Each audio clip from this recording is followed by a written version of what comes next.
Billy the Kid's death exposed. What really happened? Did Pat Garrett really kill Billy the Kid, or did the West's most famous outlaw vanish into legend? For over a century, questions have piled up. Mysterious graves, missing DNA, and men who swore they were him. From hidden truths to shocking claims, this story is far from over. In this video, we'll dig deep into the secrets, lies, and ghost trails that surround the kid's so-called death. You think you know the story, but you've only heard half of it. Let's get started. Did Pat Garrett really kill Billy the Kid? Have you ever been told a story that just didn't sit right? Something about it felt off. Details didn't line up, motives seemed too clean, endings too convenient. Well, the tale of Pat Garrett killing Billy the Kid is one of those stories. And by the end of this video, you'll understand why many still ask, did Garrett really shoot Billy, or someone else? Let's dig in. On the night of July 14th, 1881, Pat Garrett said he shot Billy the Kid in the dark. He said Billy walked into a room at Fort Sumner, didn't know Garrett was there, and was shot dead instantly. Seems simple, right? But here's the problem. Almost nothing about that night has ever been verified. First, there were only two witnesses, Garrett himself and a man named Pete Maxwell. And Pete, well, he didn't give much detail. Not then, not later. Garrett said Billy walked in and said, "Who's there?" in Spanish. Garrett, hiding in the dark, raised his gun and fired.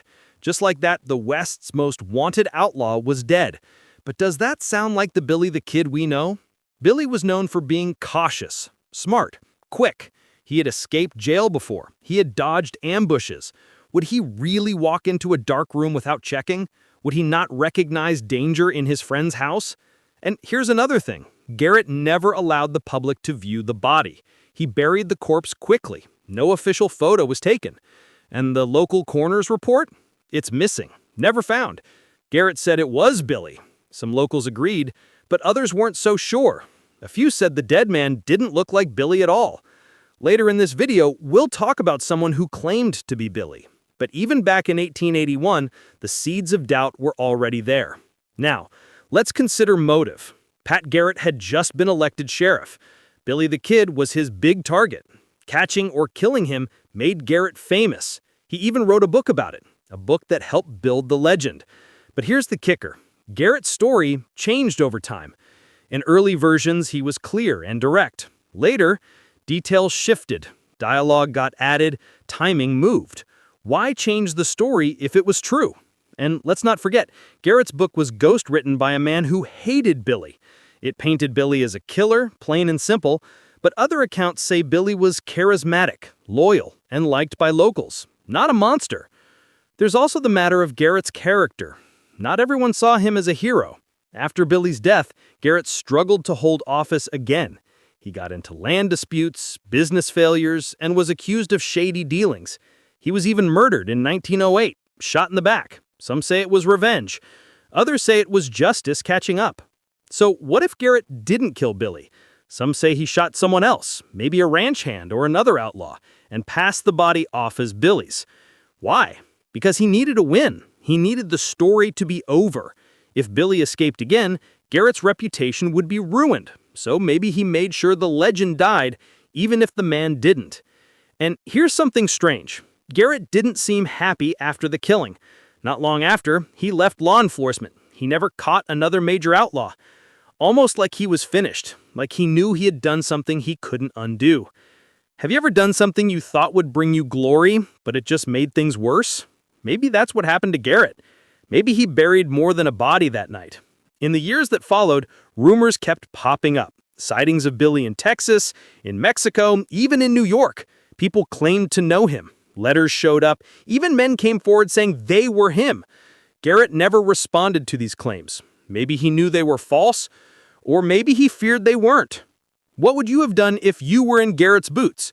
Stick to the truth and risk failure, or lie to become a legend? It's a hard call, but history has a funny way of catching up. As we look back now, new questions keep rising. Without a body, without photos, without reliable witnesses, the truth is hard to pin down. Even DNA tests can't help, as we'll explain in a later section. But one thing is clear. Garrett's story is full of holes. And that leads us to the next big mystery. If Garrett didn't kill Billy, then who did? Or did anyone? Coming up next, we'll explore one man's shocking claim that Billy survived and lived on in secret for decades. Don't go anywhere. The man who claimed to be Billy. The Brushy Bill Roberts saga. What if everything you thought you knew about Billy the Kid was wrong? What if the outlaw didn't die in 1881? What if he lived to be an old man and tried to clear his name? Well, that's exactly what one man claimed, and his name was Brushy Bill Roberts. Now, why would an old man say such a thing? Maybe for attention, maybe he was confused. But Brushy Bill didn't just talk. He had scars, he had details, he had stories that only Billy should know. He told tales of Lincoln County, of Sheriff Brady's murder, of his jailbreak in 1881. He described people and places with such accuracy that some believed him instantly, others scoffed. But Brushy Bill wasn't done. He had one goal. He wanted a pardon. Back in 1879, New Mexico's governor had promised Billy a deal, testify against others, and he'd go free. But the pardon never came. Billy kept his word. The state didn't, and now in the twilight of his life, Brushy Bill said he wanted justice. His lawyer, William Morrison, took the case seriously. Morrison wasn't a fool. He'd worked with veterans and pension claims for years, and when he started interviewing Brushy Bill, he became convinced. So they pushed for a full pardon. That request caused a media storm. Papers lit up, historians clashed, and the New Mexico governor, Thomas Mabry, agreed to meet Brushy Bill in person. Have you ever wanted something so badly that you'd risk everything for it? That was Brushy Bill on the day he walked into the governor's office in 1950. He wore a suit, a tie, and a cowboy hat. He brought documents, scars, stories, but the meeting didn't go well. Reporters packed the room, lights flashed. The governor grilled him with tough questions. He stammered, hesitated, forgot details. Under pressure, he struggled. And just weeks later, he died of a heart attack. Some say the stress killed him. So, was he telling the truth? Let's look at the facts. First, he knew things about Billy's life that weren't public in 1950. Things buried in old letters and court records. Things only someone close to Billy would know. Second, he had matching scars, one on his chest, one on his back, just like the kid was said to have. But here's where it gets strange. Photos were compared, one of Billy the Kid, one of Brushy Bill. Some said they matched. Facial experts gave it a thumbs up. Others said no way. The kid was 21 when he died, they said. Brushy Bill was 90. Faces change. Later in this video, we'll explain why DNA couldn't help prove anything. For now, just know that evidence for and against Brushy Bill kept piling up. Historians split into two camps, believers and doubters. Believers pointed to the inconsistencies in Garrett's story. They noted that Garrett never let anyone examine the body, that no photo was taken of the corpse. And they asked, if you really killed Billy, why hide it? Doubters said Brushy Bill was just an old man chasing glory. They said his memory was faulty, that his facts were mixed with fiction, and that too much time had passed. But let's think about this. If you were Billy, and you had escaped death in 1881, what would you do? Would you brag, or would you disappear? Maybe hide out in Texas, live a quiet life, and wait for the day to clear your name. That's what Brushy Bill claimed he did. He said he changed names, moved around, and stayed out of trouble. Some locals in Hyco said he'd hinted at his true identity for years, that he'd mutter strange phrases about old shootouts, lost friends, and broken promises. It's easy to laugh off old legends, but not every old man carries bullet scars and court knowledge in his back pocket. Brushy Bill did. And here's something wild. Hyco, Texas, still honors him today. There's a Billy the Kid museum right on Main Street. They believe he told the truth. Tourists come every year to see the photos, read the documents, and decide for themselves. What would you have done in the governor's office? Would you have stood up, told your story, and asked for justice? Or would you have stayed silent, letting history get it wrong? Brushy Bill's life raises those questions. He didn't get his pardon, he didn't get peace, but he left behind a riddle that still puzzles us today. So, was he Billy the Kid, or just a man lost in memory? Maybe we'll never know for sure, but up next, We'll look at the one thing that could have settled it: Billy's grave. Where is it? And is there even a body in it? Stay tuned. Missing bones, the mystery of Billy the Kid's grave. Where is Billy the Kid really buried? Sounds like a simple question, right? But over 140 years later, no one can say for sure. And that mystery has fueled arguments, court fights, and even international news. Want to know why? Stick around. The official story says Billy was buried in Fort Sumner, New Mexico. He was shot by Pat Garrett on July 14, 1881, and laid to rest the next day. His grave was placed near two of his friends, Tom O'Folliard and Charlie Bowdre. All three were part of Billy's gang. But here's the twist. That grave, it was unmarked for years. No headstone, no marker, just dirt and memory. And if no one marked it, how do we know who's really in there? In 1882, a wooden marker was placed, but it was just that, wood. Time, weather, and vandals got to it fast. By 1904, it was gone, wiped clean. And that's where the trouble really began. Then came the flood. In 1904, Fort Sumner was hit by a massive flood. The cemetery was underwater. Graves shifted, some floated, markers vanished, bones were displaced. It wasn't just Billy's grave at risk. Many were lost or misidentified. Have you ever seen old family photos with no names on the back? Try figuring out who's who 100 years later.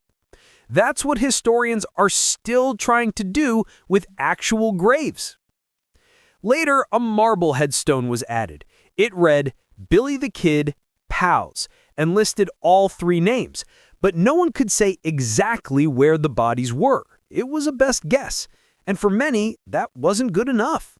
Tourists came from everywhere. The grave became a big draw, but with fame came mischief. The headstone was stolen not once, but twice, in 1950 and again in 1981. Both times it was recovered, but always with more mystery than answers. Let's ask the big question. What if Billy's not even buried there? What if the real Billy escaped, like Brushy Bill Roberts claimed? Or what if Garrett killed someone else and never said a word? In the 1990s, things got even weirder. Lincoln County officials began asking for DNA tests. They wanted to prove once and for all that the bones in Fort Sumner were Billy's. But guess what? They couldn't find the body. Why? Because after that flood, no one could say for sure where he was buried. Some say he's a few feet to the left of the marker. Others think he's not there at all. It's like hunting for buried treasure with no map. And without bones, DNA testing can't happen. Later in this video, we'll talk more about the DNA issues, but for now, know this. Finding Billy's remains is like chasing smoke. And just to complicate things more, there's another grave in Hamilton, Texas. Remember Brushy Bill Roberts? He's buried there, and some want his body exhumed too. The idea is simple. Compare the two. See who's who. But here's the kicker. New Mexico has refused to dig. They say it would disturb the site, that there's no legal reason to open the grave, that it's too uncertain to be useful. So the mystery stays buried. Literally. Can you imagine if we did dig and found no body or the wrong one? What would that mean for the legend of Billy the Kid, for Garrett's reputation, for every book ever written on the subject? Some say that's exactly why they won't dig, because the truth might be too embarrassing or too shocking. There's also the issue of money. Fort Sumner makes tourist dollars off that grave. Moving it, testing it, or disproving it could hurt business. And yes, that's part of the debate. So let's review. We have a grave with no confirmed body, a headstone that was stolen twice, a cemetery hit by flood, and a local government unwilling to allow testing. If this were a movie plot, you'd say it was too far-fetched. But this is real, and it's still unresolved, all because in 1881, no one thought to mark a grave properly, and because history often gets written by those who benefit most. What would you do if you had the power to test the grave? Would you dig? Would you risk unraveling a national legend? Or would you let sleeping bones lie? That's the problem New Mexico faces today. The mystery of Billy's missing bones remains one of the West's greatest unsolved stories. Coming up next, we'll go even deeper into this puzzle. Why can't scientists just extract DNA and prove who's who? And what's stopping them from trying? The answers might surprise you. New Mexico's DNA dilemma. Why they still can't test Billy's remains. If we can test ancient mummies and solve cold cases from 100 years ago, why can't we prove whether Billy the Kid is really buried in Fort Sumner? Seems like it should be easy, right? Grab some DNA, run the test, and settle it for once and for all. But it's not that simple, not even close. Let's break it down. In the 1990s, New Mexico was buzzing with a bold idea. Why not dig up the grave at Fort Sumner, extract DNA, and finally confirm if Billy the Kid was really buried there? Sounds reasonable, but almost immediately things hit a wall. First, there's the problem of location. As you heard earlier, the grave might not even hold Billy's remains. The 1904 flood washed away markers and shifted bodies. Nobody knows exactly where Billy lies or even if he's there at all. Would you dig up a grave not knowing if the right person is inside? That's the first dilemma. Without a confirmed body, DNA testing is meaningless. But let's say they could find the right bones. What then? Here comes the second problem, chain of custody. In modern law, evidence has to be traceable and secure. But these bones? They've been in the ground for a century. Waterlogged, mixed, possibly moved. Contamination is a huge risk. And there's the legal side. In 2003, Lincoln County Sheriff Tom Sullivan and a former judge pushed hard to reopen the grave.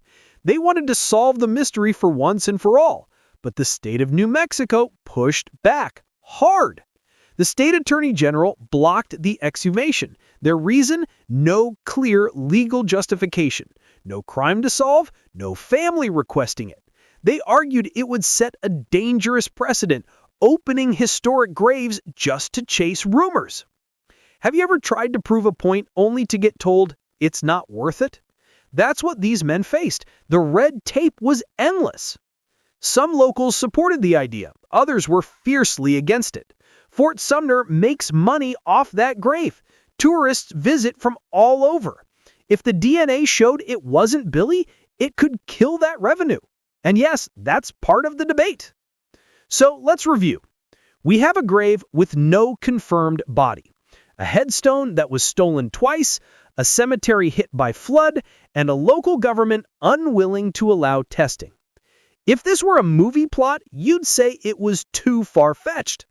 But this is real, and it's still unresolved, all because in 1881, no one thought to mark a grave properly, and because history often gets written by those who benefit most. What would you do if you had the power to test the grave? Would you dig? Would you risk unraveling a national legend, or would you let sleeping bones lie? That's the problem New Mexico faces today. The mystery of Billy's missing bones remains one of the West's greatest unsolved stories. Coming up next, we'll go even deeper into this puzzle. Why can't scientists just extract DNA and prove who's who? And what's stopping them from trying? The answers might surprise you. New Mexico's DNA dilemma. Why they still can't test Billy's remains. If we can test ancient mummies and solve cold cases from 100 years ago, why can't we prove whether Billy the Kid is really buried in Fort Sumner? Seems like it should be easy, right? Grab some DNA, run the test, and settle it for once and for all. But it's not that simple, not even close. Let's break it down. In the 1990s, New Mexico was buzzing with a bold idea. Why not dig up the grave at Fort Sumner, extract DNA, and finally confirm if Billy the Kid was really buried there? Sounds reasonable, but almost immediately things hit a wall. First, there's the problem of location. As you heard earlier, the grave might not even hold Billy's remains. The 1904 flood washed away markers and shifted bodies. Nobody knows exactly where Billy lies or even if he's there at all. Would you dig up a grave not knowing if the right person is inside? That's the first dilemma. Without a confirmed body, DNA testing is meaningless. But let's say they could find the right bones. What then? Here comes the second problem, chain of custody. In modern law, evidence has to be traceable and secure. But these bones? They've been in the ground for a century. Waterlogged, mixed, possibly moved. Contamination is a huge risk. And there's the legal side. In 2003, Lincoln County Sheriff Tom Sullivan and a former judge pushed hard to reopen the grave. They wanted to solve the mystery for once Billy and for the all. Kid, But his the life state of and New why Mexico he became a pushed legend. back. Who was Billy the Kid? Really? Was he a cold-blooded killer or just a teenage outlaw caught in the wrong time? Was he a hero to some and a villain to others? To understand the controversy around his death, we first need to know why he became famous in the first place. So let's rewind. Billy the Kid was born as Henry McCarty, most likely in New York City, in 1859. Some say his birth name was William Bonney, but that's wrong.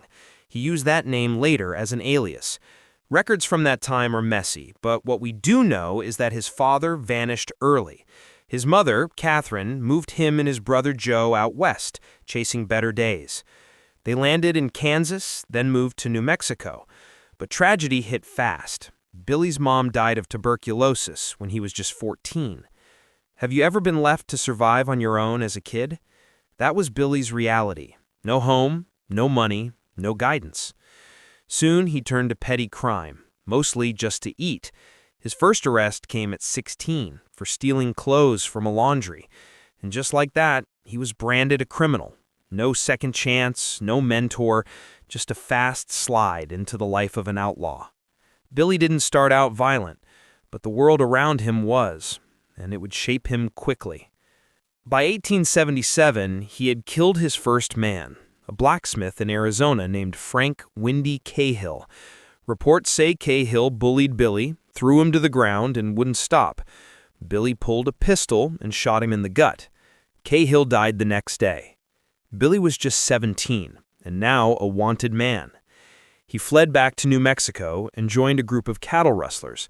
They stole livestock, forged brands, and dodged sheriffs across the wide-open land. This was the Wild West. Law was thin, guns were fast, and loyalty was everything. Have you ever had to choose between being hunted or joining the hunters? That was Billy's world. But it wasn't until the Lincoln County War that Billy truly made his name. And this is where legend met blood. In 1878, two powerful factions were fighting for control of Lincoln County's trade. One group backed by the local sheriff and big business, the other by ranchers and smaller merchants. Billy got caught right in the middle. He joined the Regulators, a group formed to avenge the murder of rancher John Tunstall. Tunstall had taken Billy in, given him honest work, and when Tunstall was gunned down by rivals, Billy wanted revenge. The Regulators launched a full-blown war. Ambushes, shootouts, assassinations. The most famous came during what's now called the 5-Day Battle in Lincoln. Billy and his men were cornered in a house, surrounded by lawmen and hired guns. He escaped under fire, some say dressed as a woman.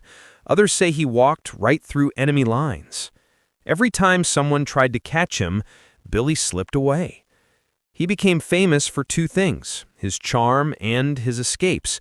He could ride fast, shoot faster, and smile while doing it. Some people he robbed sometimes said they liked him. Some called him polite. Others said he had a laugh like a schoolboy. By age 20, he had killed at least 4 men. Some say as many as 9. But every killing had a backstory, a threat, a betrayal, or a fight to survive. Was he cold-blooded or just quicker than the other guy? Then came the final chapter, his arrest in 1880. Pat Garrett, a former friend, was now sheriff. He caught Billy after months of tracking. Billy was jailed in Lincoln, sentenced to hang. But Billy wasn't done yet. In April 1881, he pulled off one of the greatest jailbreaks in American history. While being escorted inside the courthouse, he slipped a hand out of his cuffs, grabbed a deputy's gun, and shot him dead. Then he shot another deputy while escaping the building. He found a horse, smiled at witnesses, and rode off. Can you picture that scene? A 21-year-old outlaw riding away from a locked jail, waving to the townspeople, with a bounty on his head?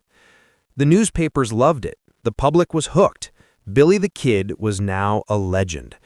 But just 3 months later, Pat Garrett tracked him down, allegedly, and shot him in the dark. No trial, no warning, no final words. Just a gunshot in the night. So why did Billy become so famous? He wasn't the only outlaw in the West.